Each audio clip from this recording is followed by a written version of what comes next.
Assalamualaikum warahmatullahi wabarakatuh. Alhamdulillahirabbil alamin. Wa bihi nasta'inu ala umuri dunya waddin. Asyhadu an la ilaha illallah wahdahu la syarikalah wa asyhadu anna Muhammadan abduhu wa rasuluhu la nabiyya ba'dah. Allahumma salli wa sallim ala nabiyyina Muhammad wa ala alihi wa sahbihi wa man tabi'ahu bi ihsan ila yaumiddin. Allahumma la sahla illa ma ja'altahu sahla wa anta taj'alul hasna idza syi'ta sahla. Masyiral muslimin rahimakumullah, usikum wa nafsi bittaqullah wa ta'atihi faqad faza man ittaqa. Yaqulu ta'ala fi kitabil karim, a'udzu billahi minasyaitonir rajim. Ya ayyuhalladzina amanu ittaqullaha haqqa tuqatih wa la tamutunna illa wa antum muslimun. Syukur alhamdulillah, dengan izinnya kita bisa melakukan aktivitas, terutama pada hari ini kita bisa sholat maghrib berjamaah. Sesuatu yang barangkali orang lain meremehkannya, tapi kita konsisten melaksanakannya. Mudah-mudahan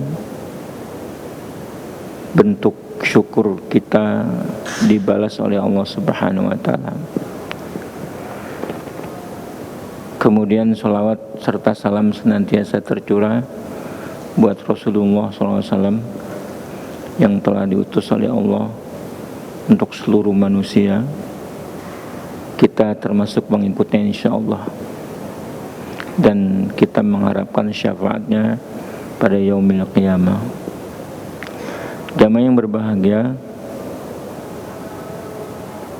tidak lupa kita sampaikan pula salam buat para sahabat, buat para tabi'in, dan tentu saja siapa saja yang terus tegak melaksanakan dinul Islam sampai hari kiamat kelak. Hari ini adalah giliran tauhid akidah.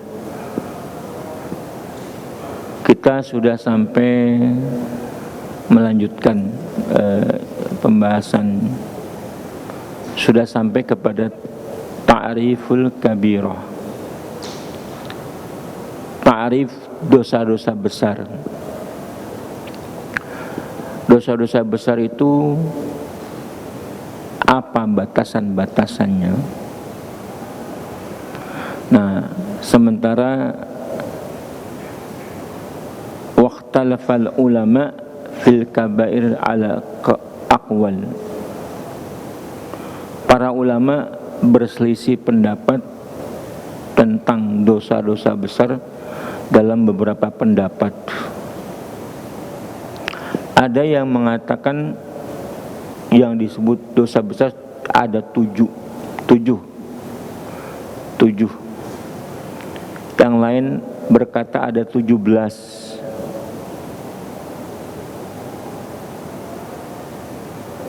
Yang lain lagi, setiap yang dikatakan haram oleh syariat itu termasuk dosa besar.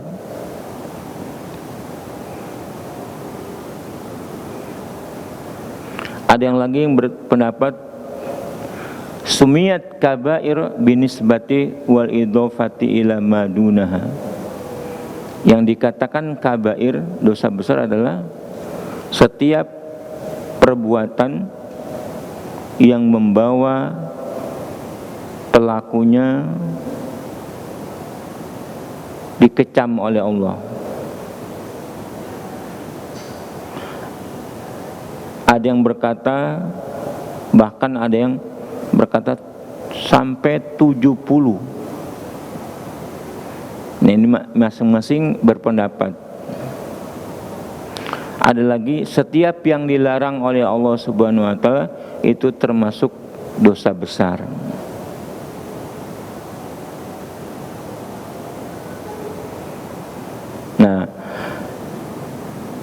yang benar yang mana gitu.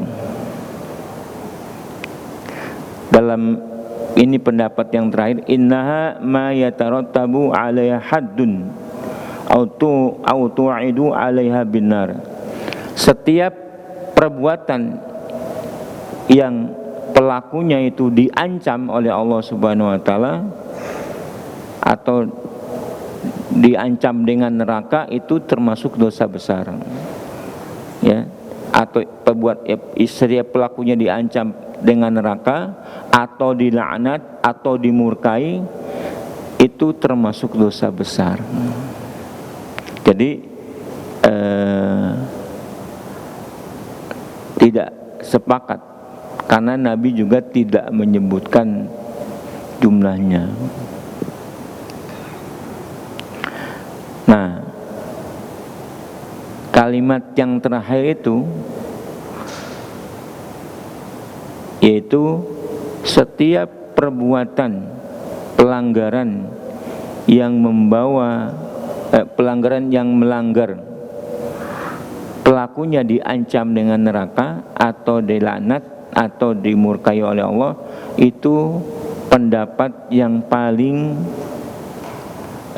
sesuai dengan kriteria yang dianggap dengan dosa besar. Maka di sini pensyarah kitab Imam Tahawi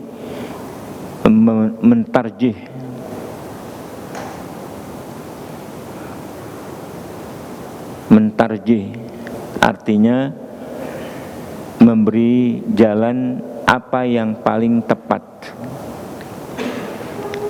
Nah, pendapat yang terakhir itu dengan alasan sebagai berikut, bahwa dosa besar itu ada termasuk pelakunya yang melanggar batas, yang diancam dengan neraka atau dilaknat atau dimurkai, itu mendapatkan pembahasan yang lebih banyak. Nah, dikatakan oleh pensyarah Syekh Ghanami, yang pertama adalah pendapat itu pendapat yang dapat kita temukan asarnya dari salaf, ya.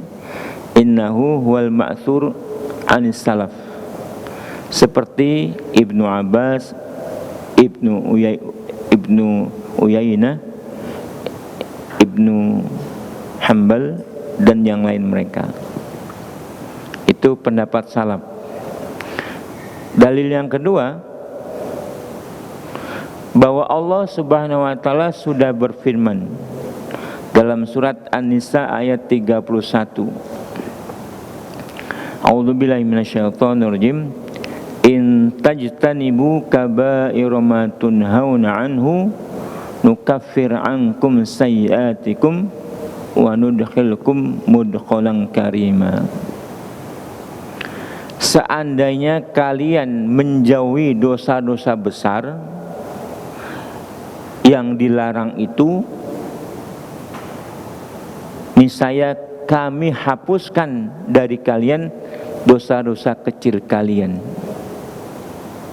dan kami masukkan kalian ke dalam tempat masuk yang mulia. Berarti yang pertama, Allah memisahkan ada dosa besar, ada dosa kecil.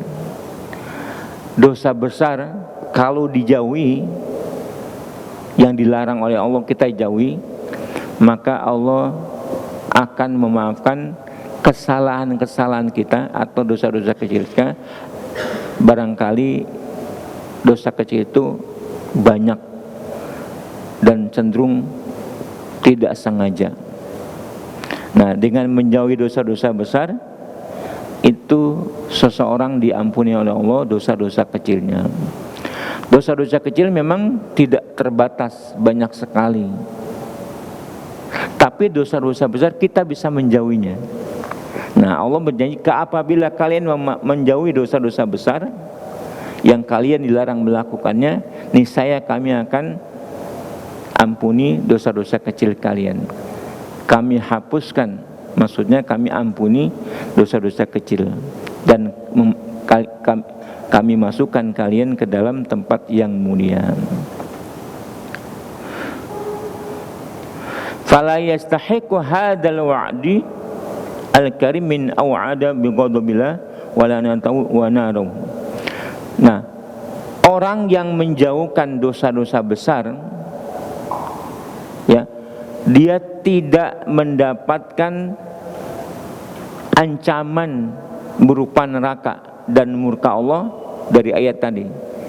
Ya, selama menjauhi dosa-dosa besar, maka tidak ada neraka, tidak ada kemurkaan. Maka dengan begitu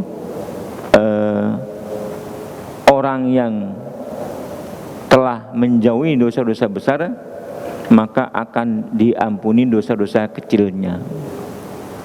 Wa kadzalika man istahaqqa ayyuqam alaihi had. Demikian pula, ya, siapa yang berhak ditegakkan atasnya had, lam takun sayi'atu mukaffiratun 'inda bi'isna bil kabar, tidak akan diampuni dosa-dosa kecil manakala menjauhi, akan diampuni dosa-dosa manakala menjauhi dosa-dosa besar. Jadi orang yang melakukan dosa-dosa kecil tidak diterapkan hukum had, maka mereka diampuni. Itu alasan kedua. Kenapa? Alasannya bahwa dosa besar itu adalah yang pelakunya diancam dengan neraka, atau dengan laknat, atau dengan kemurkaan Allah.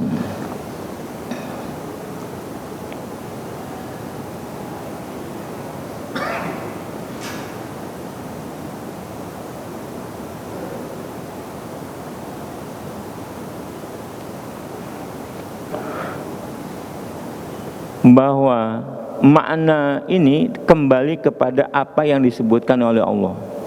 Anna hadza dhabit marju'uhu ila ma dzakarallahu wa rasuluhu minad dunub. Pembahasan ini kembali kepada apa yang disebutkan oleh Allah dan Rasulnya dari dosa-dosa, yaitu batasan-batasan Allah yang ditujukan oleh syariat. Jadi batasan-batasan Allah, had Allah, hukum had Allah itu sudah jelas. Maka dengan keterangan ini bahwa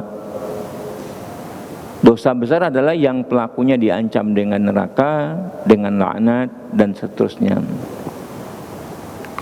Dengan pengertian yang keempat, dengan pengertian ini maka kita bisa membagi antara dosa besar dan dosa kecil. Ya. Inna hadza dhabit yumkinu farq bainal kabair was-shaghair. Di dalam perbuatan kita dipandang oleh Allah Subhanahu wa taala ada perbuatan yang pelanggaran berat atau yang kecil. Nah, maka dengan pembagian ini, dengan kalimat yang terakhir pendapat ulama bahwa memungkinkan kita membagi antara dosa kecil, dosa besar dan dosa kecil. Jadi ada pembagian dosa besar dan dosa kecil. Dosa besar tandanya seseorang mesti bertaubat, ya. Kalau dijauhi dosa besar, dosa kecil otomatis dihapus oleh Allah. Bertentangan, berbeda dengan pendapat yang mengatakan jumlahnya ada 17 atau sampai 70. Nah, dengan definisi ini, ya, dosa besar adalah dosa yang pelakunya diancam dengan neraka, diancam dengan kemurkaan Allah atau dengan laknat Allah. Itu yang diambil oleh penulis bahwa dosa besar punya definisi. Daripada yang lain kan ada yang mengatakan 7, ada yang mengatakan 17, ada yang mengatakan 70, tapi enggak dibatasi. Nah, dengan dibatasi setiap dosa atau pelanggaran yang mengantarkan pelakunya dikecam, dimasukkan ke dalam neraka, diancam dengan kemurkaan Allah atau kemarahan Allah, itu termasuk dosa besar. Nah, apa yang diancam oleh neraka itulah dosa besar. Apa yang pelakunya dilaknat itulah dosa besar. Apa yang pelakunya diancam dengan kemurkaan Allah itulah dosa besar. Nah, sementara dosa-dosa lain yang tidak diancam dengan neraka atau dengan laknat atau dengan kemurkaan itu tidak dikategorikan sebagai dosa besar.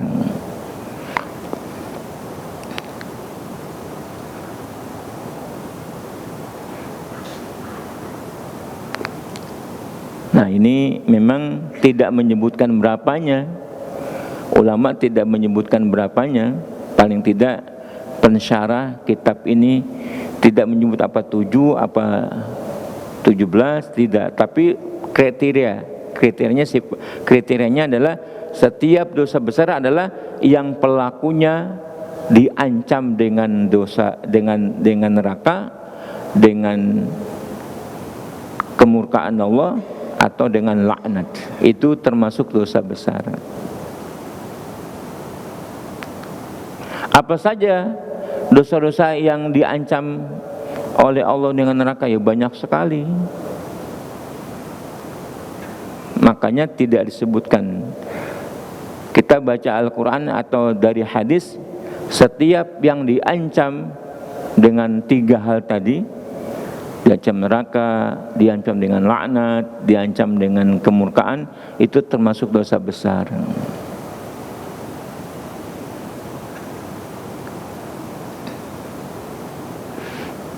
Oke.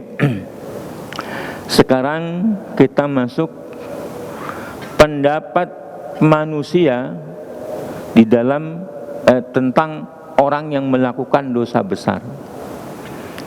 Dalam Islam, apakah Ahlussunnah atau yang mengaku Islam seperti Murji'ah atau Khawarij itu berbeda pendapat tentang pelaku dosa besar. Nah, ini kita perlu jelasan karena ini sangat sering sekali dipahami oleh umat Islam rada keliru.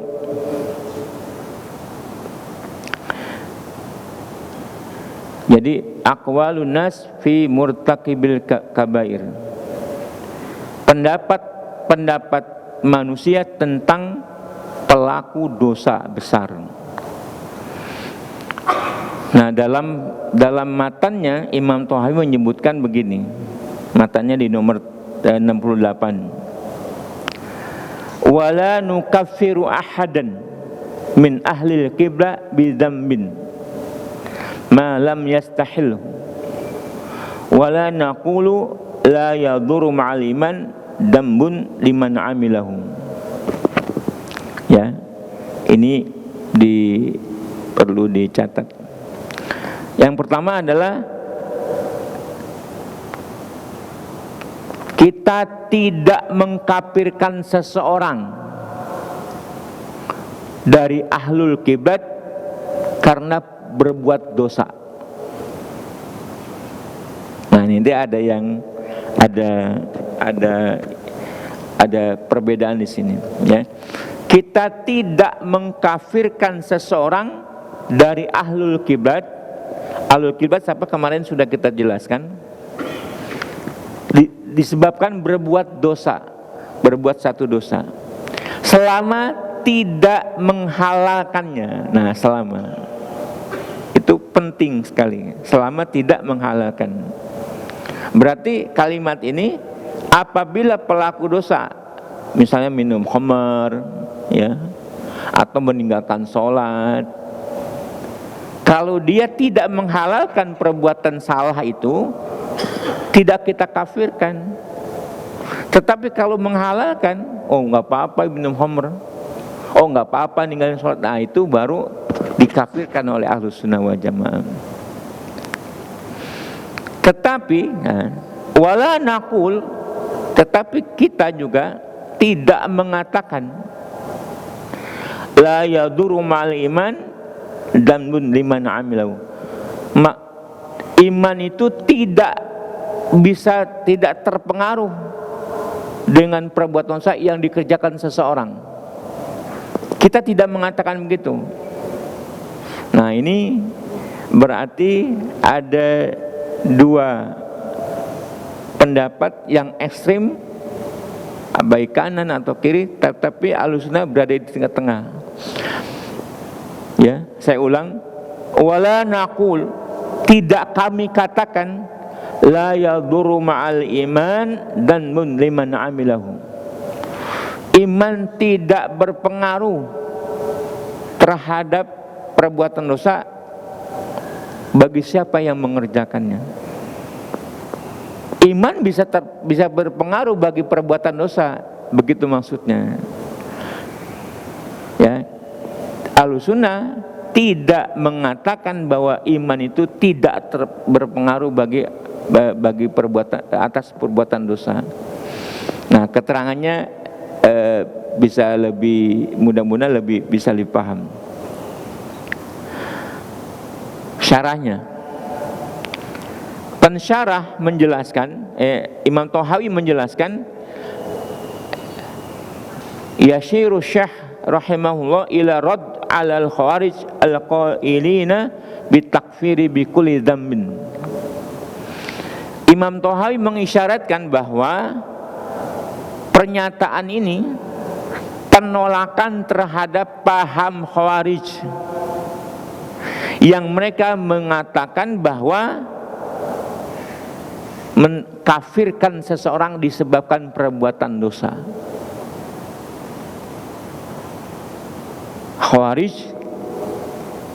mengatakan kalau seseorang berbuat dosa itu sudah kafir. Apa dosa besar, apa dosa kecil, enggak urus bagi Khawarij. Ya. Ila rad alal Khawarij al-qaila bitakfiri bi kulli dzambin. Setiap dosa seorang mukmin maka jadi kafir bagi Khawarij.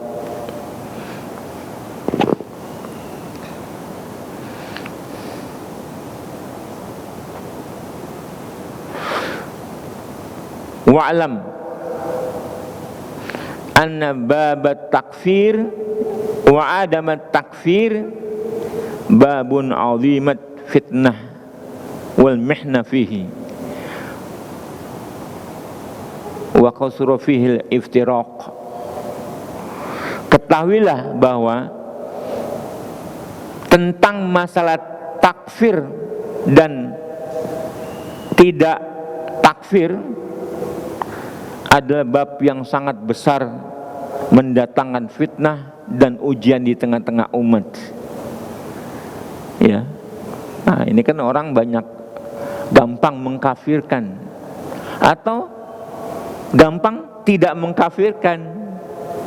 Antara mengkafirkan dan tidak mengkafirkan itu banyak persoalan di tengah-tengah umat, bahkan jadi fitnah dan ujian. Makanya perlu dijelaskan. Di dalam sejarah kita sudah punya contoh, yaitu yang mengatakan dikafirkan orang karena berbuat dosa, berarti dibantah oleh matan ini, ya, tidak kami kafirkan seseorang karena perbuatan dosa dari ahlul kiblat. Itu dibantah. Atau orang yang ekstrem lagi, dosa itu tidak berpengaruh terhadap iman. Jadi orang berbuat apa saja silakan, imannya tetap utuh. Nah itu juga bermasalah, dikatakan oleh kita, itu kan dia kita.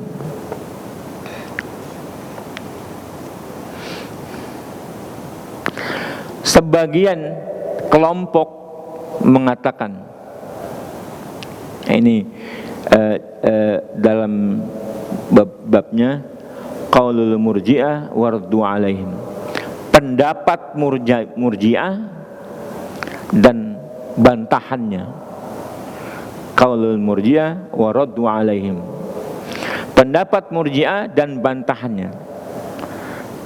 Mereka mengatakan la nukaffiru min ahlil kiblati ahadan, tidak pernah tidak kami kafirkan seorang pun dari ahlul kitab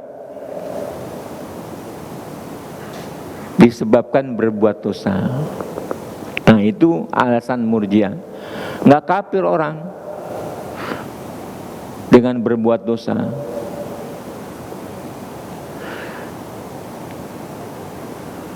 Mereka meniadakan pengkafiran dengan umum, sempurna, nafian aman, ma'ilmi bi anna min ahli kiblat munafikin, padahal sudah terang bagi kita di antara ahlul kitab itu ada yang munafikun.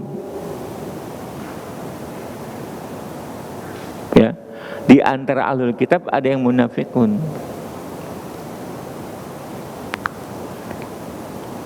Ahlul kitab apa sih? Yang kemarin itu ahlul kitab ya, yang sholat dengan cara kita menghadap ke kiblatnya kita dan makan sembelihan kita, itu ahlul kiblat. Nah orang sholat, selagi sholat menghadap ke Ka'bah, sholatnya seperti kita 5 waktu, bukan 3 waktu. Kalau 3 waktu sudah bukan ahlul kiblat. Dan memakan sembelihan kita, maka dia ahlul kiblat. Nah orang yang menghadap ke kiblat sholat kan nggak tahu bahwa dia misalnya apakah mukmin, apakah munafik. Jadi di antara ahlul kitab ada yang munafik. Nah tapi Murji'ah mengatakan tidak kafir orang yang berbuat dosa secara umum.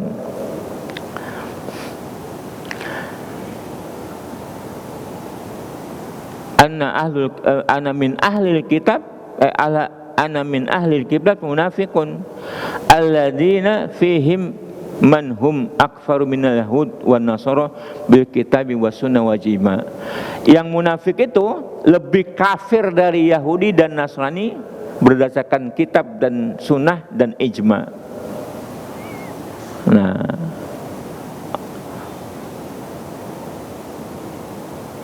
ya, di antara munafik itu orang itu man huwa akfaru minal yahud wan nasara, lebih kafir daripada Yahudi dan Nasrani. Juga fala khilaf bainal muslimina anna ar-rajulu law adharu inkarul wajibati dhahira mutawatira wal muharimati dhahira wal mutawatira wa nahnu dzalik wa nahwa dzalik fa inna yustataba min fa in taba wa ila qutila kafiran murtadan. Juga ya, tanpa khilaf di kalangan kaum muslimin bahwa seseorang ya seandainya menampakkan pengingkaran terhadap yang wajib-wajib, yang zahir, yang sudah jelas, atau mengharamkan yang sudah jelas,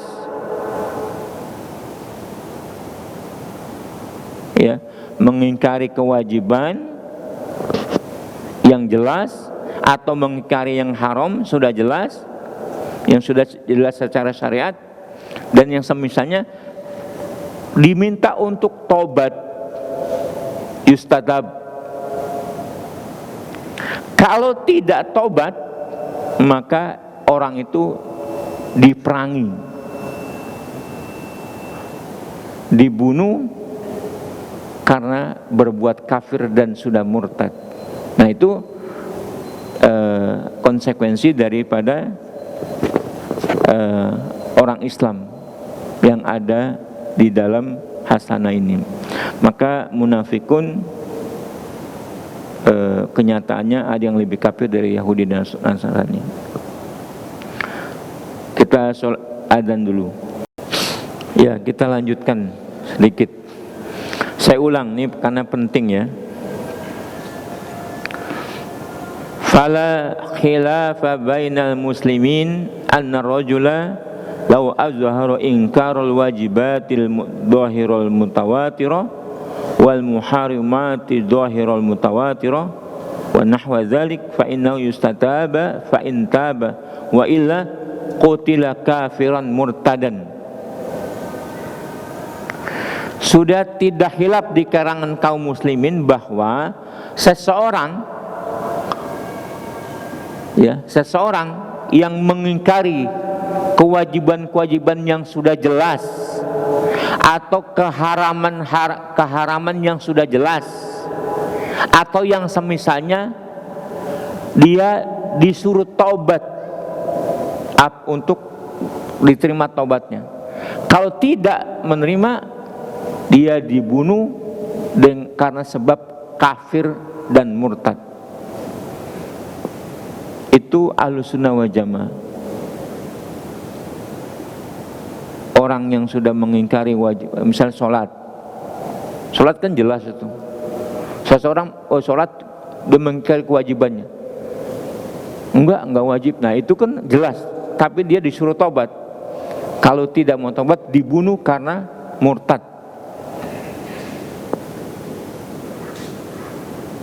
Minum khamar misalnya, khamar itu haram, dia mengatakan tidak, disuruh taubat. Kalau tidak, dibunuh karena murtad. Itu tegas. Lain dengan Murji'ah ini, karena orang itu tidak bisa dikafirkan karena berbuat dosa. Maka walihada imtana'a katsirun minal a'immati an itlaqi qaul bi annahu la nukaffir ahadan bidzambin. Karena itu oleh sebagian para ulama dilarang kita mengatakan bahwa tidak bisa dikafirkan seseorang karena berbuat dosa. Itu dilarang. Tidak boleh mengatakan bahwa kita tidak bisa mengkafirkan seseorang karena berdosa. Bahkan mereka mengatakan mereka tidak dikafirkan karena setiap dosa. Ini perbuatan-perbuatan yang melawan syariat. Maka dalam ini malam yastahilhu, selagi orang yang berbuat dosa tadi tidak menghalalkan perbuatan dosanya itu. Misalnya orang minum khamr, itu dua keadaan, bisa kafir bisa tidak. Minum khamr, kalau ditanya kenapa kamu minum khamr? Hobi. Tapi hukumnya menurut Islam gimana? Ya haram, saya melakukan perbuatan haram. Nah itu masih iman dia, tapi berbuat dosa besar. Sementara orang lain ditanya, menurut kamu bagaimana minum khamr? Oh, minum khamr itu boleh, halal kok. Nah itu justru yang menghalalkannya kafir. Yang tadi meminumnya tapi dia menganggap sebagai dosa, tidak dikafirkan. Jadi ada kalimat Imam Thahawi, malam yastahilhu, selama dia tidak menghalalkannya. Dari ucapan malam yastahilu isyaratun ila anna muradahu min hadan nafiyul am likulli dhanbin ad-dunub ala amaliyah lal ilmiyah. Dari ucapan selagi tidak menghalalkan itu sebuah isyarat bahwa maksud daripadanya itu adalah penolakan secara umum, penafian secara umum untuk setiap dosa yang diamalkan bukan yang diketahui. Jadi jamaah yang berbahagia, iman itu tidak kita kafirkan orang karena berbuat dosa selagi tidak menghalalkan, tetapi kita juga mengatakan iman itu bisa membuat madorot, bisa madorot karena perbuatan dosa. Kan kita sudah bahas iman itu bertambah, bertambah karena ketaatan, berkurang karena kemaksiatan atau berbuat dosa, sampai ada hilang imannya, berbuat dosa terus hilang imannya. Nah begitu. Jadi wala naqul, kami tidak mengatakan, ya Ahlussunnah tidak mengatakan la yaduru ma'aliman dambin amalu. Ahlussunnah tidak mengatakan bahwa iman tidak menjadikan madorot disebabkan dosa yang dikerjakan. Sampai akhir ucapannya.